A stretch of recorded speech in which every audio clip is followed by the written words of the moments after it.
배울 내용 gross domestic product. 이 gross가 뭐야? 총. 총이란 뜻이 합계란 뜻이죠. 전체를 나타내는. 그리고 domestic은 국내, 국내의. 그래서 국내 총 생산. 프로덕트는 뭐 모르는 사람 없겠고, 국내 총 생산을 이야기하는 것이 바로 G 앞에 자를 따라서 DP 많이 들어봤을 겁니다. GDP 하죠. 자, 오늘부터 배울 내용 뭐라고 그랬어? 지난 시간까지 우리 가격, 개별 경제 주체들이 뭐 가계 기업들이 어떻게 해서 뭐 생산 분배를 하게 되고 그다음에 이것이 가격에 의해서 어떻게 결정되는지 배웠었죠. 이걸 이제 선생님이 좀 크게 경제학을 크게 두 개로 나눈다고 그랬었죠. 미시 경제학이라고 불렀었고, 오늘부터는 이제 거시 경제학, 클 거자를 써서 전체적인 큰 틀에서 경제를 바라본 이해하는 내용을 배우게 됩니다. 이건 이제 거시 경제라고 얘기를 하는데, 큰 틀에서 바라보려면 이 전체에 대한 자료가 필요하겠죠. 그래서 어떤 국민 경제를 파악하는 지표가 필요합니다. 그래서 국민 경제의 지표로서 가장 많이 사용되는 것이 국내 총생산이죠. 이게 어떤 의미를 가지고 있는지 오늘 배우게 되겠고요. 거시경제학 잠깐 얘기를 하면 뭐 좀 말 나온 김에 국민 경제를 나타내는 이제 지표를 통해서 이 경제를 파악을 합니다. 국민 경제를 파악을 하죠. 그러면서 뭘 하느냐? 국민들의 어떤 소득 수준, 이런 걸 파악을 하는 거죠. 그러려면 이제 대표적인 것이 총생산, 뭐 총생산이라든지 아니면은 국민들이 소득을 많이 하는지 아닌지를 어떻게 파악을 하려면 뭐 물가가 얼마나 높고 얼마나 낮아졌는지, 물가의 동향, 그 다음에 실업률, 취업은 얼마나 했고 실업은 얼마인지, 그 다음에 뭐 기타로 금리라든지 우리 책에는 안 나오지만 그 다음에 맨 마지막 단은 나오죠. 뭐 무역 수지, 수출과 수입량, 무역 수지, 이런 것들이 이제 국민 소득을 파악할 수 있는, 국민의 어떤 경제 상태를 파악할 수 있는 지표로 사용되죠. 이런 지표를 통해 가지고서 국민 소득의 어떤 변화 같은 것, 그러면서 그 나라의 경제 상태가 어떤지를 파악할 수 있게 해주는 것이 바로 이 거시경제학의 주요 내용입니다. 그래서 5단원은 바로 그 내용입니다. 우리가 보는 5단원은, 그래서 오늘 배운 내용이 국내 총생산, 국민 경제력 지표를 알려주는 가장 대표적인 지표로서 국민 총생산, 그 다음에 뭐 다음 시간에는 이제 물가, 실업률, 물가 상승률, 이런 것들에 대해서 배우도록 하겠습니다. 자, 먼저 가장 경제 지표로, 그 나라의 경제를 나타내는 가장 대표적인 지표, 국내 총생산, 어떻게 파악할 수 있는지, 어떤 내용인지 살펴보도록 하겠습니다. 먼저 의미입니다. 일정 기간 동안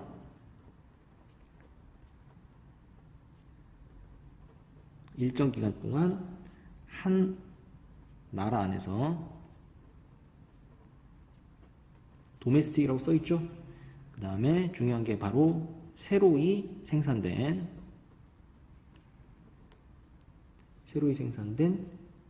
최종 생산물의 시장 가치의 합을 말합니다. 가격의 합을이라고 보시면 되겠습니다. 자, 이렇게 정의 나와 있고, 이건 뭐 교과서에 나와 있는 내용이니까 이걸 좀 보충 설명하도록 하겠습니다. 먼저 일정 기간 동안입니다. 보통은 1년 단위로 계산이 됩니다. 뭐 우리나라 GDP가 얼마냐, 미국 GDP가 얼마냐, 보통 이렇게 많이 하죠. 이거 다 1년을 기준으로 하는 겁니다. 특정한 얘기 없으면 1년이라고 보시면 되겠습니다. 그 다음에 두 번째, 한 나라 안에서, 한 국가 아닙니다. 그래서 첫 번째, 우리가 GDP를 계산할 때 조심해야 될 거, 외국산 수입 물건 있죠. 외국산 수입 물건을 포함은 안 됩니다. 반면에 우리나라에서 외국인 노동자들을 일을 해서 생산활동에 참여를 했어. 그 사람들이 받은 월급이라든지 뭐 어떤 생산에 들어간 비용은 그 돈은 들어갑니다. 외국인이 우리나라에 생산한 건데, 왜? 도메스틱이니까. 그렇죠? 국적에 상관없이 대한민국이랑 영토 안에서. 근데 우리나라 사람이라고 해서 외국에서 생산하면 안 되는 거야. 그러면 GDP에 포함되지 않는다는 거. 그렇죠? 자, 두 번째, 새로이 생산된, 뭔 안 되는 거야? 중고품은 안 됩니다. 선생님이 자동차를 샀어. 1,000만원짜리 자동차를 샀습니다. 그러면 이거는 뭐가 되는 거야? 국내 총생산에 잡히는 거야. 1,000만원. 그렇죠? 자동차 생산 1,000만원. 근데 중고품을 2,000만원 주고 샀어. 비용이 더 큰 돈을 지불했지만 이거는 그 나라의 GDP로 들어가지 않습니다. 중고품이기 때문에. 그럼 그 중고차가 2018년도에 생산된 거야.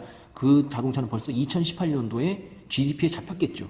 근데 또 올해도 잡히면 이게 중복이니까. 그렇죠? 그래서 중고품은 GDP에 잡히지 않습니다. 아무리 시장에서 거래가 되더라도. 마지막으로 최종 생산물의 합입니다. 최종 생산물. 세 번째 최종 생산물인데 최종 생산물 말고 최종 생산물을 만들기 위해서 중간재라는 게 있어요. 중간재. 우리 교과서에는 중간 생산물이라고 나와 있죠. 줄여서 그냥 중간재라고 얘기를 하는데 중간 생산물은 들어가지 않습니다.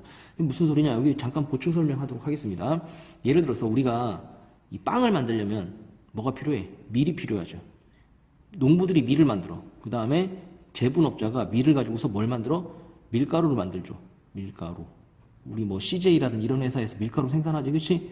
그 사람들이 밀을 직접 생산하지 않잖아. 밀에서 밀가루, 밀가루를 이용해서 빵을 만들죠. 근데 뭐 밀가루 외에도 물론 빵 만드는데 여러 가지 재료가 들어갑니다. 근데 밀가루만 일단 들어갔다고 가정을 해봅시다. 밀을 100원 생산했습니다. 100원에 생산해서 밀을 샀어. 그렇죠? 제분업자가. 그래서 이 100원을 가지고서 밀가루를 만들었어. 밀가루는 300원이야. 밀은. 그래서 밀가루 가지고 빵을 만들었어. 빵은 500원입니다. 자, 이러면 밀 100원어치 생산됐어. 밀가루 300원어치 생산됐어. 빵 500원어치 생산됐어. 그럼 대한민국에서 지금 생산된 거 다 합치면 밀 100원, 밀가루 100원, 200원, 빵 500원 하면은 얼마가 나와? 800원 나오죠. 800원이 아니란 소리야. 왜? 밀과 밀가루는 빵을 만드는데 들어갔죠. 따라서 밀과 밀가루의 중간재는 GDP 계산되지 않습니다. 빵만 들어가는 거야. 따라서 800원이 아니라 이 나라의 GDP는 500원이 된다는 얘기죠. 자, 여기까지가 최종 생산물의 합 계산하는 방법인데 선생님이 요거는 교과서에 없는 내용인데 한 가지만 더 보충 설명하도록 하겠습니다. 최종 생산물의 합은 뭘로 더해지느냐? 부가가치 합이라 그래. 즉 더해지는 가치의 합을 구해도 생산물의 가치가 나오게 됩니다. 무슨 소리냐? 자, 밀은 아무것도 없는 상태에서 밀을 생산했죠. 그럼 얼마가 돼? 100원이죠. 자, 더해서 100원짜리 밀을 가지고 300원짜리 밀가루로 만들었죠. 그럼 얼마를 더 붙였어? 가치를 얼마나 더했죠? 200원 더했죠. 자, 밀가루 300원짜리 밀가루를 가지고서 빵을 500원에 팔았네. 이 제빵사 아저씨는 얼만큼의 부가가치를 더 창출했어? 더해지는 가치를 200원을 창출했죠. 자, 200원. 그럼 얼마가 돼? 500원. 그렇죠? 그래서 최종 생산물의 가격의 합으로 계산하는 방법이 있고 이거는 몰라도 됩니다. 근데 보충 설명으로 하는 거니까 중간재 생산물에서 더해지는 부가가치의 총합. 중간재 생산물을 더한 게 아닙니다. 중간재 생산물 다 더하면 안 돼. 800원 나오니까 중간재 생산에서 더해지는 부가가치의 합. 100원, 200원. 밀은 100원에 더했죠. 아무것도 없는 상태에서 밀을 만들었으니까. 밀이 밀가루 됐는데 200원 더해졌어. 밀가루가 빵 됐는데 200원 더해졌어. 이렇게 부가가치 합을 다 더해도 최종 생산물 합과 똑같은 가격이 나온다는 거. 이렇게도 계산 가능한다는 것 알아두도록 합시다. 됐죠? 자, 네 번째입니다. 요건 안 돼, 요건 안 돼, 요건 안 돼. 그리고 한 가지 더. 뭐가? 시장에서 거래된 것.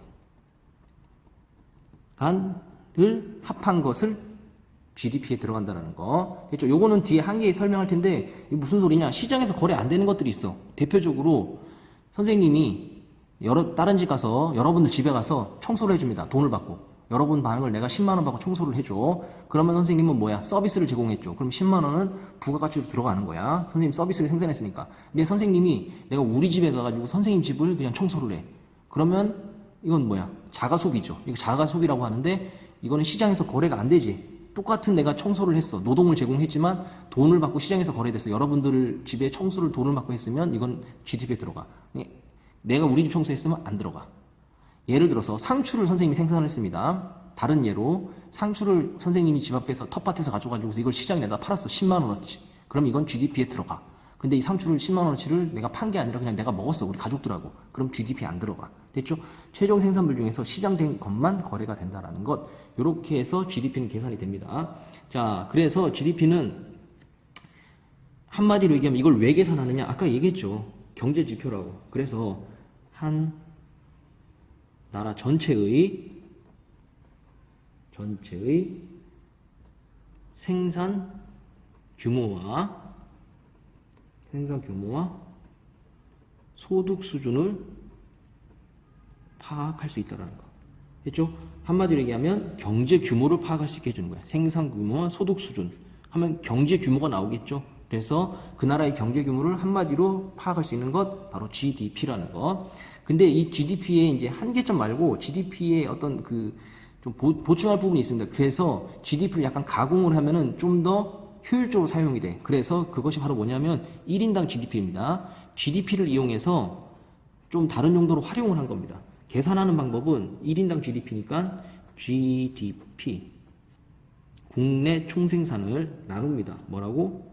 인구수로. 이거를 뭐라 그래? 1인당 GDP라고 해. 근데 이걸 1인당 뭐라고 표현할 수 있겠어? 그 나라에서 생산된 거 시장에서 거래됐으니까 이게 결국에는 선생님이 지금 경제순환 얘기했었죠. 모든 생산물이 팔린다고 가정하에 그건 결국에는 뭐가 되는 거야? 생산에 활동한 기여한 대가로서 가계 기여 저희 생산 요소를 사용한 대가로서 생산유 시장에서 대가로 받게 된다라는 거. 그래서 결국엔 이건 소득으로 이어지는 거야. 그래서 1인당 국민 소득과 같은 개념이라고 생각을 하시면 되겠습니다. 그래서 1인당 국내 총생산은 1인당 국민소득이라고 보통 생각을 하셔도 되는 거죠. 그래서 이 GDP를 바탕으로 해서 1인당 GDP를 계산하게 되면 GDP를 바탕으로 이걸 가공한 겁니다. 가공한 이 수치가 되는 거죠. 국민, 개개인의 소득이나 생활 수준 파악이 가능하다라는 거죠. 그래서 평균 어떤 국민의 쉽게 얘기하면 인구수로 나눈 거니까 평균이죠. 평균 소득 수준이 가능하다라는 거 했죠. 그래서 선생님이 예를 들어 보겠습니다. 예를 들어서 이거는 설 필요 없습니다. 그냥 선생님 막 쓸 테니까 중국이 GDP가 얼마 정도냐? 약 한 14조 달러 정도 됩니다. 14조 달러. 14조 달러면 1경입니다. 1경. 조도 넘어갑니다. 1000조 넘어갑니다. 1경 한 4천조가 되겠죠. 14조 달러니까 1경입니다. 1경이 넘어가죠. 우리나라 한국은 어떻게 되느냐? 한국은 약 2조 달러 좀 안 돼. 중국은 14조 달러 좀 안 되고 한국은 2조 달러 좀 안 됩니다. 그러니까 대충 계산해보면 한 8배 정도 돼. 중국은 우리나라보다 GDP가 몇 배야? 한 8배 가까이 됩니다. 그러면 중국은 우리나라보다 GDP가 크니까 이 나라는 소득이 많네? 우리나라보다 훨씬 잘 살아? 이렇게 얘기할 수 있어? 아니죠. 중국은 우리나라보다 인구가 20배 이상, 거의 한 20배, 25배 정도 인구가 많아. 따라서 이걸 1인당 GDP로 바꿔보면은 중국은 얼마가 되느냐? 1만 불이 채 안 됩니다. 1만 달러. 보통 이런 거 달러로 표시를 해서 1만 달러. 그러니까 우리나라 치면 한 1000만 원 정도 됩니다. 1000만 원. 중국 사람들의 이걸 인구수로 나누게 돼. 1인당 GDP라면. 우리나라는 3만 달러가 넘어섭니다. 3만 달러가 넘어서. 왜 이런 거야? 중국은 14조 달러나 되는데 이걸 인구가 너무 많기 때문에 인구수로 나누면 1만 달러밖에 안 되는 거야. 근데 우리나라는 2조 달러를 벌지만 중국보다 훨씬 더 적게 총생산이 적지만 GDP가 적지만 인구수가 훨씬 더 적기 때문에 인구수로 나누면 우리나라가 중국보다 훨씬 더 많아집니다. 거의 3배 이상 됩니다. 거의 4배 정도 됩니다. 실제로 우리나라는 3만 몇천 달러이기 때문에 중국은 1만 달러 좀 안 되고 그래서 거의 한 4배 정도 되죠.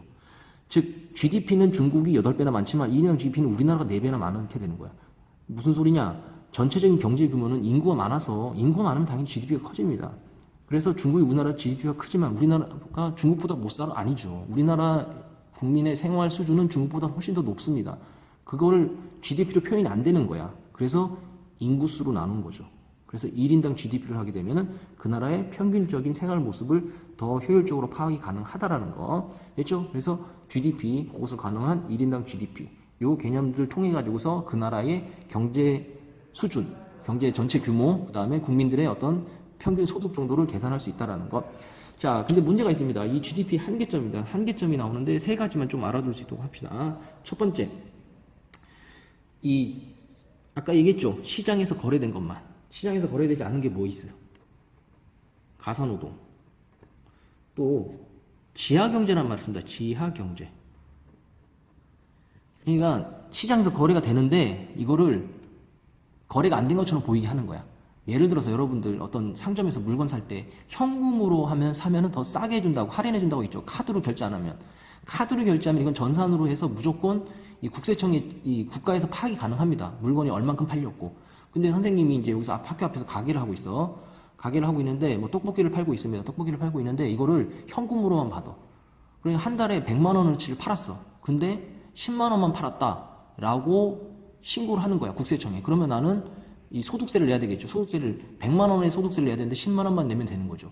그러면은 국가에서는 나의 떡볶이 판매액을 얼마로 보는 거야? 10만 원으로 보는 거야. 난 10만 원만 신고했으니까. 그러나 실질적으로 뭐가 빠진 거야? 90만 원어치의 GDP가 빠지게 되는 거죠. 그렇죠?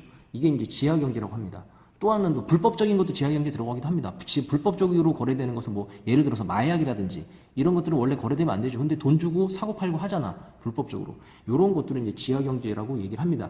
그러니까 수치로 잡히지 않은 어떤 잡히지 않게 거래되는, 시장에서 거래되지 않는 이 사고 파는 행위를 지하경제라고 한다는 거죠. 가사노동 아까 설명했죠. 뭐 상추를 내가 스스로 먹는다라든지, 내 집 청소를 내가 한다라든지, 이런 것들은 시장에서 거래되는 것이 아니야.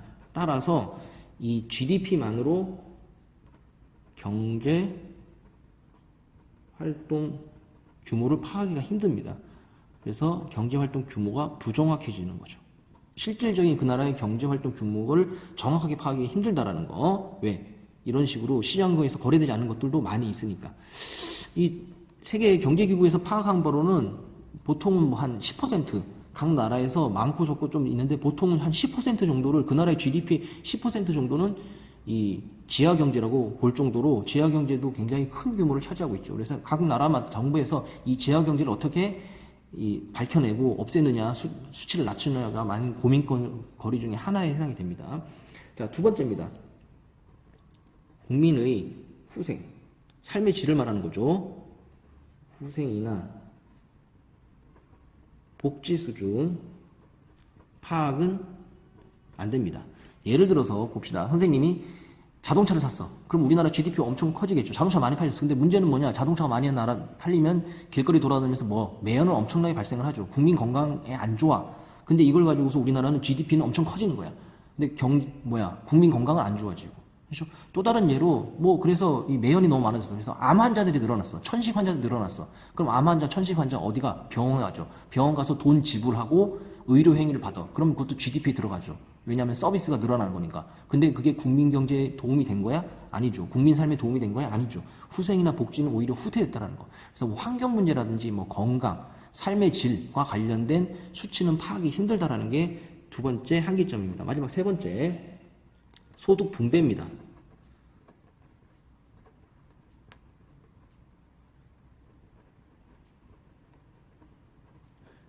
소득 분배 사항은 파악이 안 된다라는 거. 여기 나와 있는 것처럼 전체 인구수로 나눈 거야. 근데 아까 얘기했지만 100만 원을 인구가 10명이야. 그러면 GDP가 100이고 인구수 10명이야. 그러면 1인당 GDP는 뭐가 되는 거야? 1인당 GDP는 10만 원이라는 되는 거야. 그렇죠? 근데 문제는 뭐냐면 이 나라를 봤더니 100만 원 중에 91만 원은 한 명이 가지고 있어. 그 다음에 나머지 9명은 1만 원씩 가지고 있는 거야. 그러면 지금 이 나라는 빈부격차가 굉장히 심하죠. 한 사람이 90%의 부를 가지고 있고 나머지 10%의 사람은 나머지 90%의 사람은 10% 가지고 사는 거야. 빈부격차가 굉장히 힘들죠. 그러나 이거 파악할 수 있어 없어? 없죠. 그 나라의 GDP는 그냥 100만 원인 거야. 1인당 GDP는 무조건 10만 원인 거고. 1인당 GDP 한계점 바로 그 소득 분배 상태를 제대로 파악할 수 없다라는 거. 그래서 요런 세 가지 정도를 이제 개선하기 위한 또 다른 지표가 필요할 수밖에 없다라는 거죠. 소득 분배 상태를 나타내는 지표, 지하 경제를 파악하는 지표, 복지수를 나타내는 지표들이 필요할 수밖에 없다라는 거. 자, 된 핵심 내용은 바로 경제 성장률이라고 하는 겁니다. 경제 성장률. 그래서 경제 성장률에 대해서 좀 알아보겠는데요. 자, 경제는 좋아져야 되겠죠. 그렇죠? 우리가 잘 먹고 잘 살기 위해서 경제를 연구하는 거 아니야. 그렇죠? 이 경제 가장 중요한 목적은 잘 먹고 잘 살기 위한 겁니다. 자, 그래서 경제를 얼만큼 성장했나, 성장을 한 것을 파악을 해야 되겠죠. 그래서 우리가 얼만큼 잘 먹고 잘 살게 되었나를 파악할 수 있는 지표로서 경제 성장률을 우리가 따져봐야 됩니다. 이 경제 성장률을 계산할 때는 어떻게 해야 되느냐? 이 경제 성장은 쉽게 말하면은 우리가 많이 먹게 되면은 빵을 하나 먹을 수 있는데 빵을 2개를 먹게 된다든지, 용돈을 10,000원 받다가 20,000원 받게 된다든지, 이런 식으로 어떤 양적인 성장을 하게 되면은 그걸 경제 성장이라고 할 수 있겠죠. 그래서 경제 규모가 확대되었다고 해석을 할 수가 있습니다.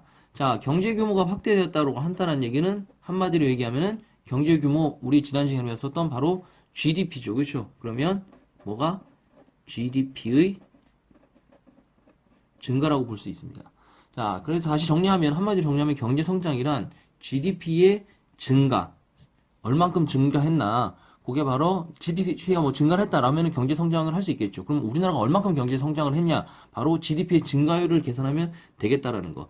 자, 그래서 이 경제 성장의 지표로서 GDP의 증가, 그래서 GDP의 증가율을 우리가 계산을 하기 시작을 한 겁니다. 그래서 경제 성장의 지표로서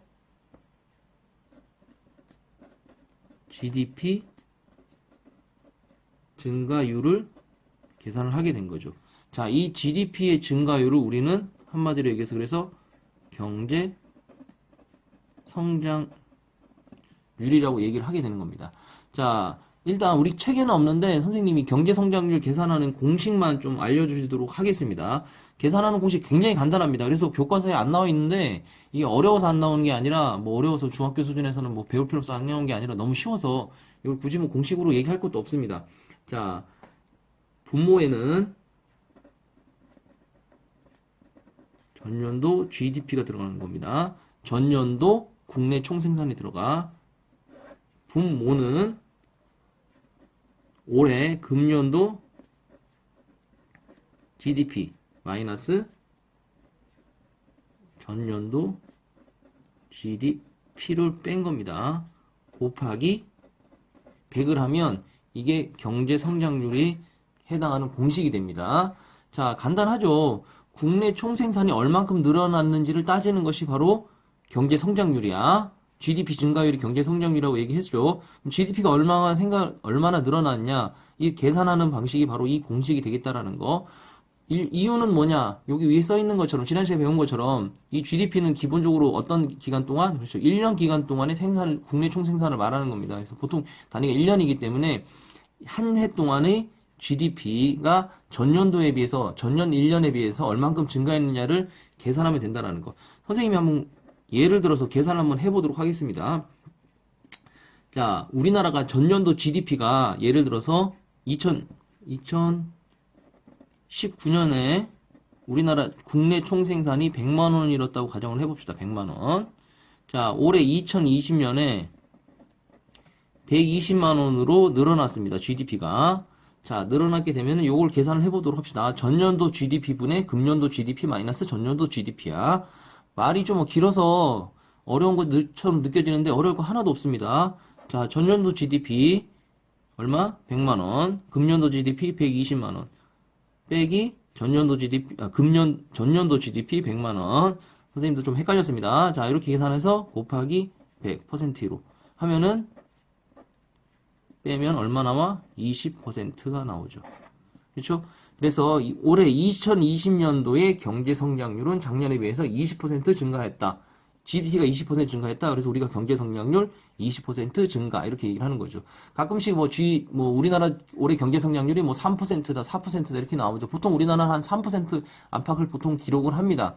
근데 올해는 코로나 때문에 마이너스 성장률 기록할 것이다라고 예측이 되고 있죠. 그래서 이거는 우리나라에서 지금 몇십 년 만에 마이너스 몇십 년도 아닐 겁니다. 굉장히 오랜만에 마이너스 성장률을 기록하는 굉장히 특이한 지금 상황이 되는데 보통은 플러스 한 3% 안팎을 기록하는 것이 일반적이죠. 한 2%에서 3% 정도 기록을 한다라는 거. 자, 근데 여기서 한 가지 더 알아야 될 게 있습니다. 뭘 알아야 되느냐? 이 실질 경제 성장률이라고 있어. 경제 성장률을 계산할 때는 우리가 일반적으로 실질 경제 성장률을 바탕으로 합니다. 실질 경제 성장률. 이건 뭐냐? 이 경제 성장률에 허수가 있을 수 있습니다. 허수가. 무슨 소리냐면, 예를 들어서, 자, 우리나라에서 물건을 올해 100개를 생산했다고 쳐봅시다. 100개.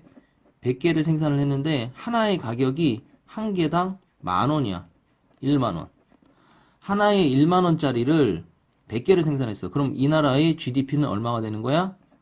100만 원이 되겠죠. 100만 원. 100만 원이 될 텐데 예를 들어서 이게 작년도입니다. 올해 우리나라에서 똑같이 100개를 생산을 했습니다. 올해도 100개를 생산을 했어. 작년에도 100개. 근데 문제는 뭐냐면 올해 물가가 올랐어. 인건비가 상승을 했다든지 원자재가가 상승을 해서 한 개에 12,000원으로 거래가 된 거야. 생산비가. 1만 원에서 1만 2천 원으로. 자, 근데 100개를 생산을 했어. 그럼 얼마가 되는 거야? 120만 원이 나오겠죠. 자, 120만 원이 나오면 지금 작년엔 100만 원, 올해 120만 원. 자, 요거랑 지금 숫자가 똑같죠. 이거대로 공식을 해서 계산을 해보면 우리나라 경제 성장률은 얼마가 되는 거야? 20% 경제 성장률을 기록했다고 계산이 될 수 있겠죠. 근데 문제는 뭐냐? 실질적으로 경제 규모가 커졌어? 아니죠. 100개에서 그대로 100개가 된 거야. 100개에서 그대로 100개가 됐기 때문에 이 나라의 경제가 성장한 건 전혀 없습니다. 작년도와 똑같은 경제 규모를 가지고 있죠. 근데 단지 왜 20% 경제 성장했어? 왜 GDP가 100에서 120만 원으로 늘어났죠? 바로 물가가 상승했기 때문에. 그래서 이 물가 상승분을 빼버립니다. 물가 상승률을 빼버리면 한 개에서 만 원에서 12,000원 20% 올랐네. 이걸 물가 상승률 빼버리면 뭐가 되는 거야? 이거 1만 원으로 계산을 하는 겁니다. 즉 기준시 작년도의 물가와 똑같은 물가로 계산하는 거야. 그러면 뭐가 되는 거야? 여기도 100만 원이 되겠죠. 올해도. 따라서 경제 성장률은 20%가 아니라 0%가 되는 거야. 참고로 요거는 그냥 참고로 말해도 돼요. 이 20% 물가 상승률을 전혀 감안하지 않고 계산하는 경제 성장률을 명목 경제 성장률이라고 합니다. 명목 경제 성장률. 눈에 보이는 명목상의 경제 성장률이다. 보이는 성장률이라고 얘기를 하고 이 물가 상승률을 감안을 해서 계산한 경제 성장률을 이거를 뭐라고 한다? 실질 경제 성장률. 실제로 우리 삶에 우리 경제가 얼만큼 발전을 성장을 했나를 따지는 것이죠. 그래서 경제 성장 계산할 때는 명목으로 해야 되겠어? 실질로 해야 되겠어? 당연히 실질로 해야 되겠죠. 그래서 경제 성장률은 실질 경제 성장률로 보통 계산한다라는 것 참고로 알아두시면 되겠습니다. 그래서 우리 교과서의 실질 경제 성장률은 PPT 보면서 다시 한번 확인할 테니까 알아두시고 여기서 핵심에서 중요한 거 경제 성장률은 뭐다? GDP의 증가다. GDP의 증가는 어떻게 계산한다? 전년도 GDP분의 금년도 GDP 마이너스 전년도 GDP 곱하기 100 이렇게 해서 구하는 것이 바로 뭐다? 경제 성장률. 뉴스에 많이 나오는 그 경제 성장률 이렇게 계산한다라는 것 알아두도록 합시다. 자, 그러면 이 경제 성장률을 계산을 해서 경제 성장을 했다라는 거를 이제 조사를 한단 말이야. 이걸 왜 하는 거야? 경제 성장률이 좋기 때문이죠. 긍정적 영향이 있기 때문이죠. 그래서 경제 성장이란 도대체 어떻게 뭐가 좋고 뭐가 나쁘냐? 그 내용만 정리하고 오늘 수업 마치도록 하겠습니다. 먼저 경제 성장은 기본적으로 긍정적 효과가 있습니다. 긍정적 효과. 경제 성장이 어떤 긍정적 효과를 주느냐? 첫 번째, 일자리가 늘어나게 됩니다. 기본적으로 일자리가 상승. 왜? 생산이 많아졌다는 얘기지, 그치? 생산이 100만 원에서 120만 원. 뭔가 이 생산량이 많아졌으면 공장도 많이 돌아가죠. 물론 요즘 같은 산업 구조에 뭐 IT 산업 이런 거는 생산량이 늘어나더라도 뭐 고용이 창출되지 않아서 여러 가지 문제점이 노출되고 있는데 전통적인 산업을 봤을 때는 생산량이 늘어난다는 얘기는 고용이 더 늘어난다는 얘기가 되겠죠. 상식적으로 봤을 때. 자, 이 돈은 다, 이 경제 성장이 늘어나서 이 돈이 많아졌죠. GDP가 증가를 하면 그게 다 결국에는 누구한테 돌아가? 국민들에게 돌아가죠. 왜? 우리 뭐 했었어? 이 시장에서 무슨 시장이 있다 그랬죠? 그냥 생산물 시장. 또 반대로, 반대는 아니죠. 그 반대급부로 등장하는 것이 생산 요소 시장이라고 했죠. 생산 요소 시장을 통해서 이 소득은 다 어디로 들어간다?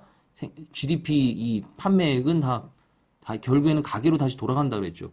결국에는 GDP가 증가했다는 얘기는 국민 소득이 증가를 했다는 얘기죠. 그리고 기본적으로 이 생산량이 많아졌다는 얘기는 사람들이 돈을 더 많이 벌었다는 얘기, 결국에는 물질적인 풍요로움을 더 겪을 수 있게 된다는 거죠. 한마디로 얘기하면은 뭐가? 삶의 질이 향상되었다 라고 볼 수 있다라는 거. 근데 이 경제 성장이 무조건 좋은 것만은 아닙니다. 거기에 따라서 반대급부로는 부정적인 문제점들도 같이 따라오게 됩니다. 부정적인 문제점만 몇 가지 살펴보도록 하겠습니다. 첫 번째, 환경이 파괴가 되죠. 기본적으로 이제 이것도 이제 보통 전통적인 굴뚝 산업을 바탕으로 했을 때, 뭐 자동차라든지 아니면은 뭐 여러 가지 뭐 기계 설비라든지 이런 생산물을 하게 되면 다 뭐가 필요한 거야? 자원이 필요하죠. 뭐 석유라든지 이런 자원들을 채취하고 사용하는 과정에서 온실가스라든지 여러 가지 환경 오염 물질을 배출될 수밖에 없다라는 거. 생산이 늘어나게 되면. 그리고 이것은 꼭 일치하는 건 아니지만 상대적으로 자본주의 사회에서는 빈부격차가 늘어날 수도 있다. 늘어날 수도 있다. 기본적으로 GDP가 늘어나게 되면은 이거는 뭐 모든 사람들이 다 풍요로워진다는 얘기 되겠죠. 근데 이게 자본주의에서는 공평하게 분배된다고 볼 수가 없겠죠. 그래서 필연적으로 이 경제 성장에 따라오는 여러 가지 빈부격차는 피할 수가 없다고 보시면 되겠습니다. 그래서 뭐가 나온다? 사회 갈등이 등장을 하게 되죠. 그래서 이런 문제점들을 해결하기 위해서 이 단순하게 GDP 증가만 생각하는 것이 아니라, 즉 경제 성장만 생각하는 것이 아니라 빈부격차 문제도 해소를 하고 경제 성장률이 좀 떨어지더라도 환경을 보호하고 빈부격차를 좀 줄이는 그런 측면에서의 어떤 발전도 필요하다는 거죠. 그래서